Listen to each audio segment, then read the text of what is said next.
The president's lawyers are not the only ones mounting his defense against impeachment. Mr. Trump also has a team of impeachment advisors. They're a group of House Republicans assisting the White House with messaging and strategy throughout the trial.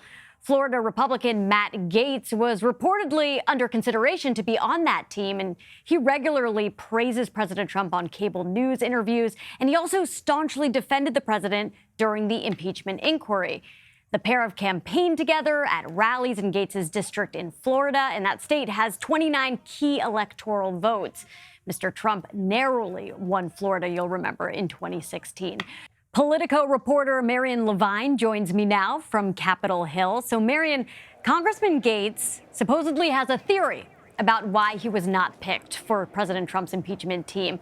What does he think? So Matt Gaetz is essentially accusing Eric Ueland, who's the White House Legislative Affairs Director, of preventing him from being on the White House's team on impeachment. And he's essentially saying that it's because Gaetz voted to restrict Trump's war powers authority earlier this year, and so he's essentially saying he suspects that Ueland is behind the move. So a vote is what prevented him, or what prevented the president from choosing him to be an impeachment advisor. Can you tell us a little more about why he would even want to be an impeachment advisor? What does that role do? So Gaetz is essentially arguing that yes, the vote had an effect on the fact that he was not picked. What an impeachment advisor essentially is essentially a Trump surrogate. You're giving advice to Trump's lawyers, to the White House, essentially about how they should be approaching impeachment, how they should be doing media, what the strategy should be. And it essentially consists of a group of House Republicans who have been pretty strong Trump allies over the last couple years. And you would think Gaetz would be one of them, because so far he has not really held back from ever saying anything negative about the president. He's always been on the president's side. What is he now saying, though, about this strategy and about the president's lawyer strategy? It seems like he's feeling a little bitter. He's essentially saying, he recently criticized to my colleague that the way the White House's lawyers are going about their impeachment presentation. He's essentially said that the Democrats who had their opening arguments today have video that they are ready for cable news.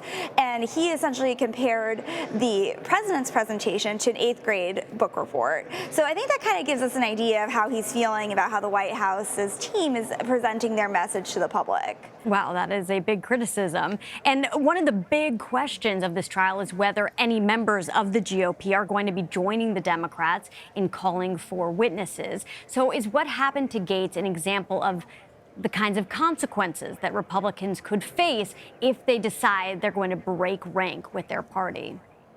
It's an interesting warning sign. I mean, I think it's important to note that House Republicans were unanimous in voting against impeaching Trump. And I think Trump really likes touting the fact that the Republican Party has his back. So a move to join Democrats and ask for additional witnesses could, in fact, spark ire from the president. But we know that there were at least 8 other House Republicans that did make the cut who are now advisors to the president. Can you tell us a little bit about them? Yeah.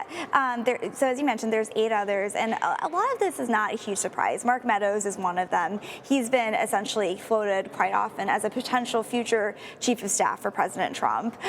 You have Jim Jordan, who's been a pretty strong Trump ally, Elise Stefanik, who made a really big impression during the House hearings in defending the president and questioning the House impeachment case.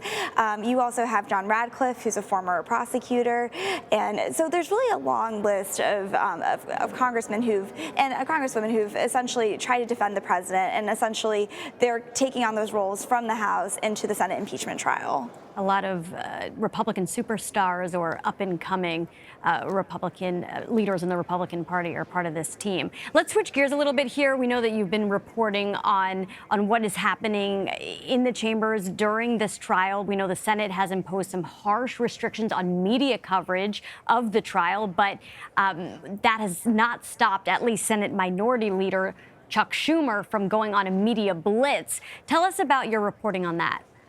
So Chuck Schumer, who's always loved the media, has really embraced the Senate impeachment trial. He is essentially holding press conferences at 11 a.m. every day.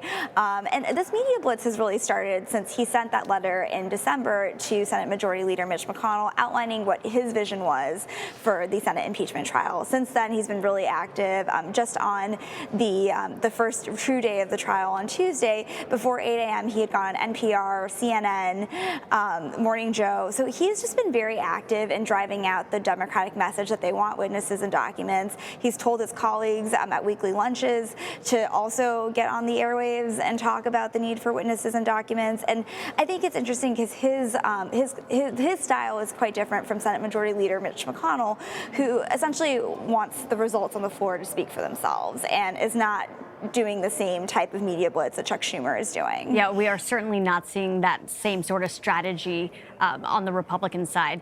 Marianne Levine, thank you so much for your analysis. Thanks for having me.